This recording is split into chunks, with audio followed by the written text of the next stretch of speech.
Hello guys, আসসালামু আলাইকুম। আমি আপনাদের জন্য আজকে কালা বোনা রেসিপি নিয়ে হাজির হয়েছি।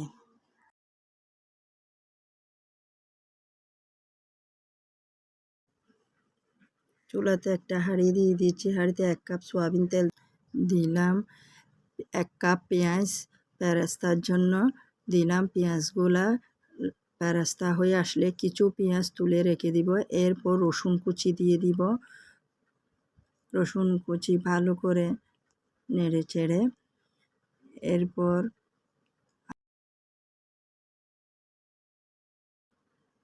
নেড়ে চেড়ে নিলাম। এরপর গরুর মাংসগুলা দিয়ে দিচ্ছি।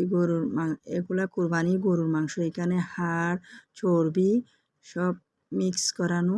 এরপর হলুদের গুঁড়া, মশলার গুঁড়া, পরিমাণ মতো মশলার গুঁড়া দিয়ে দিচ্ছি।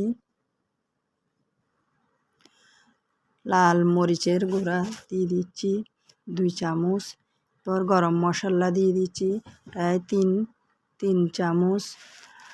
গরম মশলাগুলো আমি ঘরে রেডি করেছি, আমার চ্যানেলে ভিডিও দেওয়া আছে। এরপর দিয়ে দিচ্ছি কালো গোলমরিচের গুঁড়া, মেথি গুঁড়া সামান্য পরিমাণ, বড় রং এলাচ কয়েকটা রং, পর সয়া সস, সামান্য পরিমাণ টমেটো সস, অল্প কিছু বিট লবণ। পর ভালো করে সবগুলা নেড়ে চেড়ে দিব। কিছু পেঁয়াজ কুচি আর অল্প পেঁয়াজ বাটা, আদা কুচি অল্প, 2-3টা তেজপাতা, অল্প কিছু সরিষা বাটা, অল্প লবণ দিয়ে ভালো করে নেড়ে চেড়ে দেব। ভালো করে নেড়ে চেড়ে দেব। চুলার আঁচটা থাকবে মিডিয়াম আঁচ। অল্প পানি দিয়ে ঢাকনা দিয়ে ঢেকে দিব। হাই হিটে চুলা রাখা যাবে না। মিডিয়াম আঁচে রেখে কিছুক্ষণ পর পর নেড়ে চেড়ে দিতে হবে, যাতে মশলাগুলো যেন লেগে না যায়, পুড়ে না যায়। কিছুক্ষণ পর ঢাকনা সরাইয়ে নেড়ে চেড়ে দিতে হবে, যাতে কালো বোনার মশলাগুলো যেন পুড়ে না যায়। এরপর একটা ফ্রাই প্যানে 1 কাপ সরিষার তেল দিয়ে দিব। সরিষার তেলের মধ্যে 1 কাপ পেঁয়াজ দিব। পেঁয়াজগুলো ভালো করে নেড়ে চেড়ে অল্প কিছু রসুন কুচি দিয়ে দিচ্ছি। অল্প কিছু দারুচিনি দিয়ে দিচ্ছি। পর ভালো করে নেড়ে চেড়ে কষানো মাংসগুলা ওই তেলের মধ্যে অল্প কিছু দিয়ে নিচ্ছি। এরপর ভালো করে কষাই নিতে হবে। কালো ভুনা রান্না করা অনেক ধৈর্যর ব্যাপার।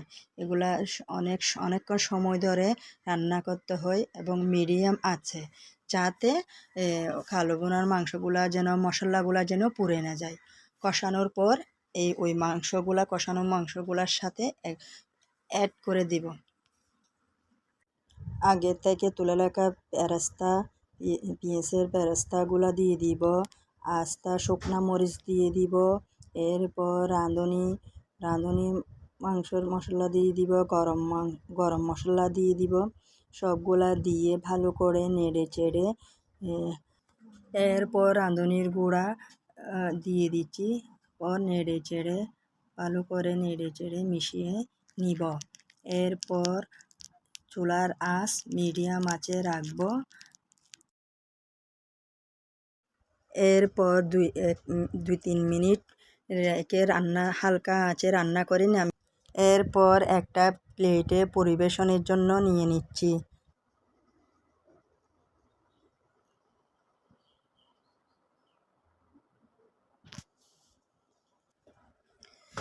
আজকের ভিডিওটা এই পর্যন্ত। আমার ভিডিওটা ভালো লাগলে সাবস্ক্রাইব করে এবং লাইক দিয়ে পাশে থাকবেন। আসসালামু আলাইকুম।